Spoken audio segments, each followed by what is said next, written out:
Olha só essa notícia que saiu. Uma projeção de que metade dos brasileiros vão ter obesidade nos próximos 20 anos. Então vamos pensar o seguinte: tudo que vinha sendo feito até agora são coisas que não estão funcionando. Então aquele velho pensamento de que é só fechar a boca para emagrecer, pelo visto, não é bem por aí. E hoje eu quero explicar para você entender de uma vez por todas como que é o raciocínio para acontecer esse tratamento. Quero que você entenda como que as minhas pacientes são conduzidas aqui no consultório. Olha só, eu passo por 4 pontos de raciocínio. O primeiro deles é entender se esse paciente vem sofrendo ao longo dos anos por fatores homeostáticos, que é um descontrole na quantidade de fome e na saciedade. E é comum que isso aconteça com o indivíduo que tem sobrepeso, seja porque ele tem mais inflamação e isso está desencadeando alterações numa região cerebral chamada núcleo arqueado, ou seja porque ele tenha uma alteração ambiental que ele aprendeu dessa forma, ou também por fatores genéticos. Então, por exemplo, eu tenho uma alteração, um polimorfismo num gene chamado FTO.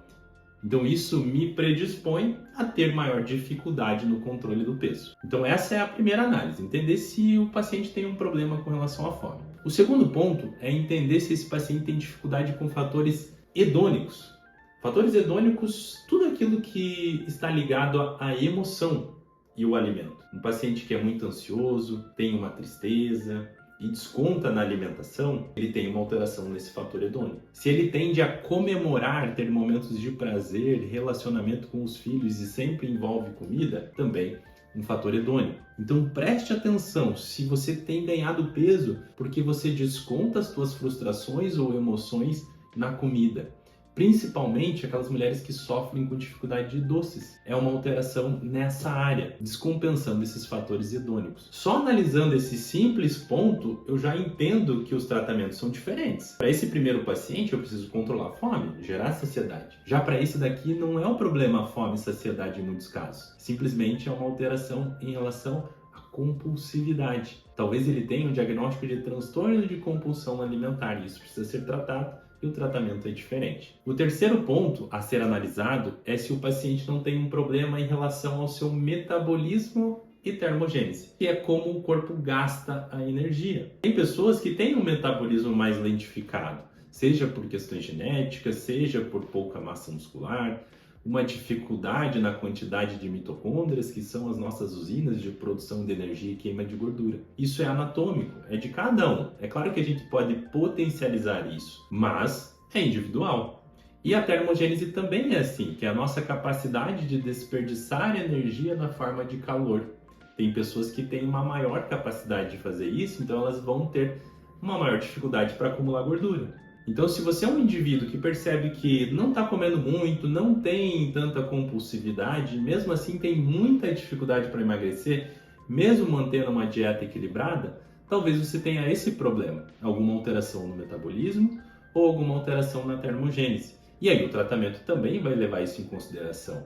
Eu vou fornecer nutrientes para que você tenha um metabolismo melhorado, vou investigar com exames laboratoriais, exames de imagem, se há algo que a gente pode fazer para potencializar esse metabolismo. Inclusive tem fármacos que ajudam a ter mais termogênese, você desperdiçar energia na forma de calor.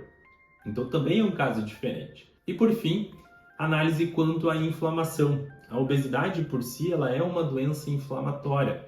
As nossas células de gordura, quando estão acumuladas de triglicerídeos, de triacilglicerol, elas liberam mais citocinas inflamatórias. E essas citocinas inflamatórias acabam como se fosse enferrujando todo o nosso organismo, fazendo com que aquela região cerebral, lá chamada núcleo arqueado, tenha uma neuroinflamação, fazendo com que possivelmente você tenha mais fome, tenha menos saciedade, vai fazer com que você tenha alteração também nos fatores hedônicos, tendendo a ter mais compulsividade do que tinha antes, e também desregulando a capacidade da gente oxidar gordura e glicose, piorando o nosso metabolismo.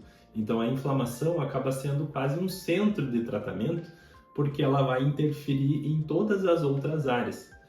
Então também existem formas de você reduzir a inflamação para que você melhore a tua sensibilidade à insulina e assim tenha uma melhor resposta no tratamento do sobrepeso. Então veja que não é algo assim que você pode sair por aí tomando qualquer medicamento por conta própria.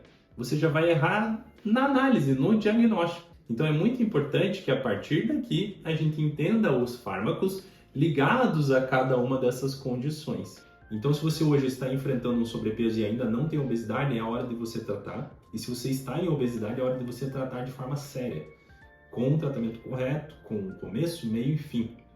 Então fica aqui a dica para vocês. Se vocês querem acompanhar mais conteúdos diversos sobre tratamentos de sobrepeso, sobre novidades, inovações nesse campo de atuação, podem me seguir aqui nas redes sociais e fique atento aqui para mais vídeos. Então se inscreva aqui no canal, por favor. Faz aqui uma curtida nesse vídeo e digita aqui nos comentários. Isso aí vai ajudar muito, porque a plataforma vai entender que o nosso vídeo tem um potencial interessante de ajudar outras pessoas.